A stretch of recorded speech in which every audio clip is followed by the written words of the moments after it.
former Commerce Secretary of the United States. Wilbur Ross joining us right now, who served in the Trump administration. Prior to that, he ran W.L. Ross and continues as Chairman, President, and CEO of Ross Acquisition Corp. Mr. Secretary, great to have you here on the program. Kind of fitting that the G7 is talking about a lot of those tariffs that originated not only from the Trump administration, but specifically from your department as well. Right. We now have an ability to look back over the last 7-8 years. Have those tariffs been effective? Oh, I think they definitely have been in several regards. One, it let everybody know that the president was serious about fixing the balance of payments problem. And two, that he was willing to break with the tradition that prior presidents had set up. So I think these present tariffs that President Biden is putting in are really just an extension of the thinking that we had before. The auto vehicle tariff on electric vehicles, for example, we started, and in those days, there weren't even any electric vehicles sold to the U.S. from China. And so it was easy to get it into the agreement because it didn't hurt their then exports. But it set the pattern, and I think this is what's now being followed through with. There's been a big question as to what, if anything, gets us to the point in our relationship with China where maybe those tariffs could either be reduced or even eliminated. How do you feel about the progress of our relationship with the Chinese and whether we are going to get to a point where it is more amicable? Well, I don't think there's ever been proof that running a big trade deficit with another country makes them a true ally.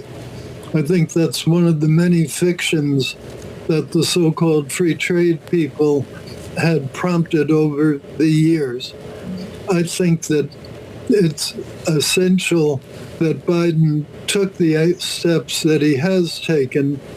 I wonder a little bit why it took 3.5 years to get there, because China has been ramping up the EVs for quite a while. But at least he's now doing it, and I think that's good, and it's consistent with trying to create a better climate situation, but to do it without hurting our balance of payments. Secretary Ross, President Trump floated to lawmakers today higher tariffs in exchange for lower taxes. Does that make logical sense, or does that create a different economic problem? Well, remember, tariffs go into the federal budget as receipts every bit as much as taxes do. So in an arithmetic sense, it's clearly correct that one could very well offset the other. President Trump has always liked the idea of tariffs as a revenue source, and that's why he went with the idea of tariffs on products from day one, rather than having quotas, and if the country exceeds those quotas, then putting in the tariffs. So he views it and has viewed it partly as a revenue measure, but more than that, it's to make a fair arrangement between the countries. Mr. Secretary, there seems to be a lot of questions now as to Trump 2.0 economic plan. Is that inflationary? When we talk about tariffs, and there's a lot of debate as to whether or not tariffs are inflationary or not, but there's reduced immigration, which you could argue shrinks the workforce, renewed tax cuts with more fiscal stimulus, and the questions about Fed independence. What say you? Well, that's a whole lot of questions all in one question, so I'll try to answer them one by one. Go back to the Trump years. There was no big runaway inflation. So the idea that the tariffs that we put in were somehow going to hurt the working people, charge them too much for goods, proved to be incorrect, despite the fact that we had unemployment down below the 4% level. So there is no evidence that the Trump tariffs really were inflationary. And second, the reason for that is, to some extent, the other countries absorb it themselves, that either the exporters or in some cases the government there providing them with subsidies. So it's just not the same thing as the naysayers had anticipated. It's not what the record shows. Mr. Secretary. Then I think your other question was about what does that do to relationships?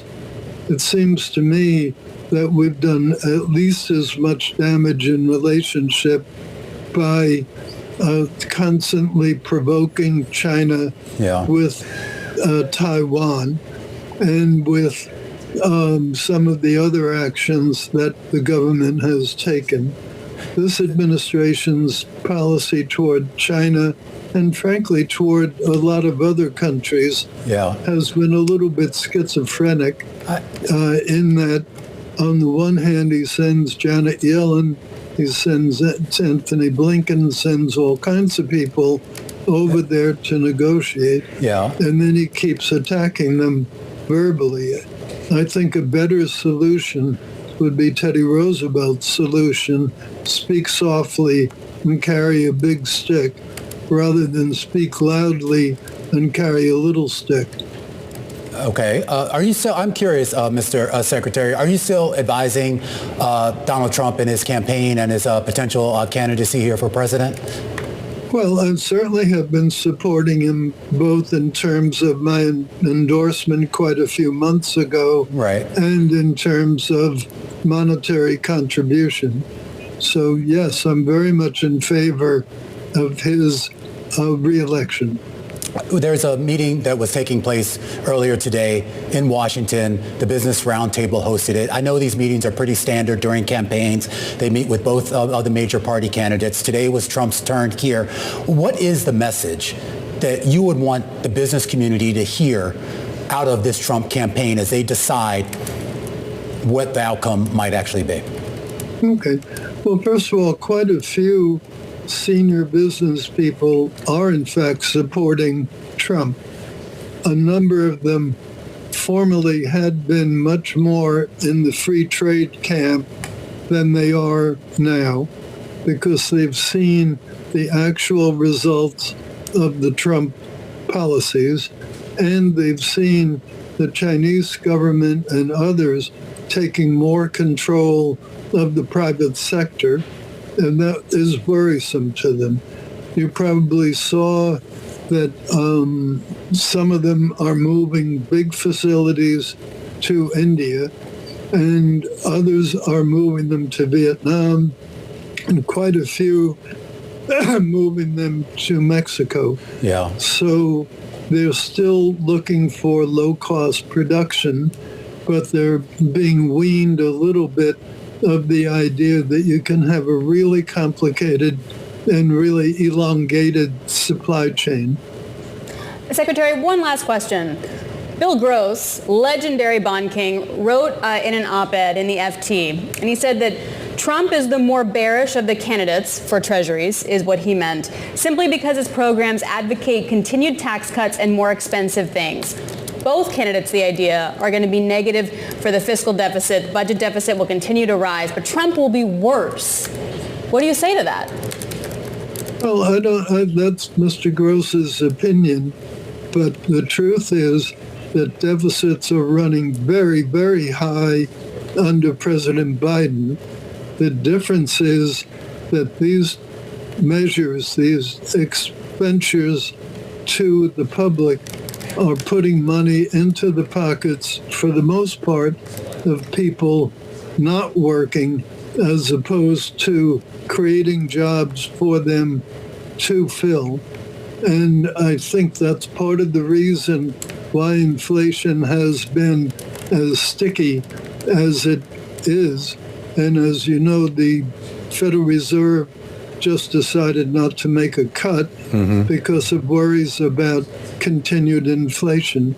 I think it's inherently more inflationary to put out money from the government that does not go to productive use than it is to put out money that goes to productive use.